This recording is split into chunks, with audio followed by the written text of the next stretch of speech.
মাগুরায় শিশু আসিয়ার ধর্ষণের বিচারের দাবিতে মহাসড়ক অবরোধ করেছে বিক্ষুব্ধ জনতা। সেখান থেকে সরাসরি যুক্ত হচ্ছেন আমাদের সহকর্মী আমিরুল ইসলাম। আমিরুল, সেখানকার সবশেষ পরিস্থিতি জানাবেন আমাদের।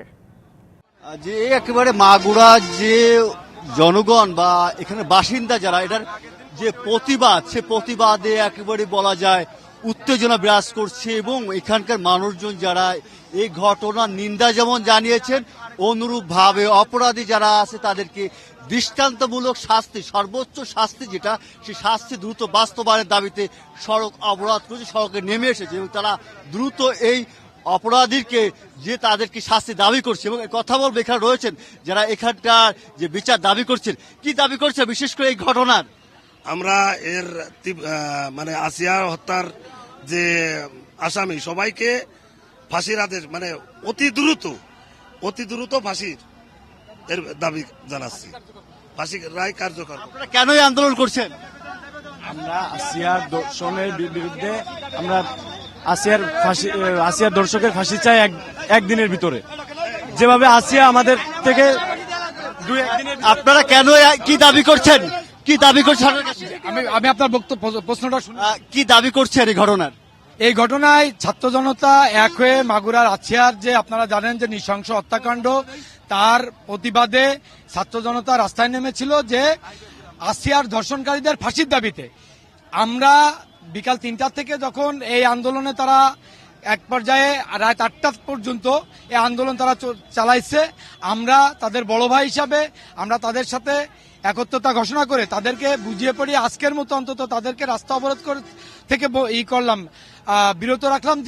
যেহেতু 3টা থেকে 8টা পর্যন্ত সারা দেশের দূর দূরান্তের সমস্ত গাড়ি, ভাইনার মোড়, যেখানে খুলনা বিভাগের 10টা জেলার প্রবেশদ্বার, এই প্রবেশদ্বার বন্ধ থাকা মানে 10 জেলার গাড়িগুলো বন্ধ এবং লোকজনের দুর্ভোগ। এই দুর্ভোগ থেকে আমরা আপাতত তাদেরকে, তারা আমাদের কথা শুনছে, তারা প্রশাসনের কথা শুনছে, তারা তাদের আন্দোলন আপাতত প্রত্যাহার করেছে।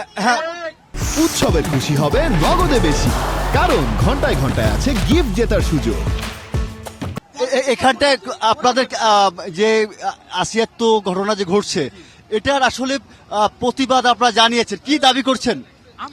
আমরা মাগুরাবাসী এর সুষ্ঠু বিচার চাচ্ছি এবং যারা ধর্ষণ করছে, ধর্ষণকারীদের আমরা সর্বোচ্চ শাস্তি, বাংলাদেশের যে ফাঁসির রায় কার্যকরার জন্য এবং অতি দ্রুত, যত দ্রুত এই ফাঁসির রায় কার্যকর হবে, মাগুরাবাসী তাদের দাবি দয়া সব প্রত্যাহার করে নেবে। একটা বিষয় ছিল যে এই যে দ্রুত বাস্তবায়ন চাচ্ছেন, আসলে যে অপরাধী কি সকলে আইনের আওতায় আসে বা তাদের কি ধরনের বিচার হলে আপনি সন্তুষ্ট হবেন? আমাদের বিচার একটাই, আমরা তার ফাঁসি চাই। মাগুরাবাসী ফাঁসি চাই, সকলেই ফাঁসি চাই, সকলেই ফাঁসি চাই, আমাদের কোনো ই নাই।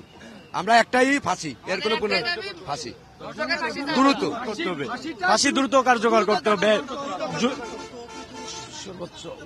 উত্তেজিত জনতা রয়েছে এবং তারা যেটা দাবি করছে, বিশেষ করে যে এই ঘটনা যে দেখেছি, যে ঘটনায় যে ক্ষোভের বিরাজ করছে, আসলে যে সমাজে যে অন্যায়টা হয়েছে সেটা কি ধরনের হইলে সমাজ থেকে এই ধরনের অপরাধ নির্মূল হয় বলে মনে করেন? আমরা সাধারণ মানুষের মধ্যে এদের বিচার চাই জনসমক্ষে। ধন্যবাদ আপনাকে। এবং শুধুমাত্র যে অপরাধীকে যেমন আইনের আওতায় আনতে হবে, অনুরূপভাবে তাদের সর্বোচ্চ যে শাস্তি, মৃত্যুদণ্ড, সেই মৃত্যুদণ্ড দাবি করছে। অনুরূপভাবে দ্রুত এই আসামিদের বিচার কার্যকর করার দাবি করছেন এখানে আন্দোলনরত উত্তেজিত জনতা। এটা ছিল সর্বশেষ অবস্থা। জি আমিরুল, আপনাকে ধন্যবাদ। দর্শক, আমাদের সহকর্মী আমিরুল ইসলাম যুক্ত হয়েছিলেন মাগুরা থেকে আসিয়া ধর্ষণের বিচারের দাবিতে মহাসড়ক অবরোধের বিস্তারিত জানাচ্ছিলেন।